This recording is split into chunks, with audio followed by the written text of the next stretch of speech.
بسم اللہ الرحمن الرحیم۔ حضرت عبداللہ بن مسعود رضی اللہ تعالیٰ عنہ سے روایت ہے کہ ان کا گزر ایک ایسے شخص کے پاس سے ہوا جو انتہائی سخت امراض میں مبتلا تھا۔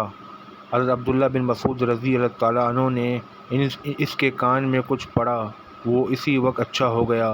رسول اللہ صلی اللہ علیہ وسلم نے دریافت کیا کہ آپ نے اس کے کان میں کیا پڑھا؟ تو عبداللہ بن مسعود رضی اللہ تعالیٰ عنہ نے عرض کیا کہ یہ آیت پڑھی۔ اس پر رسول اللہ صلی اللہ علیہ وسلم نے ارشاد فرمایا کہ قسم ہے اس ذات کی جس کے قبضے میں میری جان ہے، اگر کوئی آدمی جو یقین رکھنے والا ہو یہ آیت پہاڑ پر پڑھ دے، پہاڑ اپنی جگہ سے ہٹ جائے۔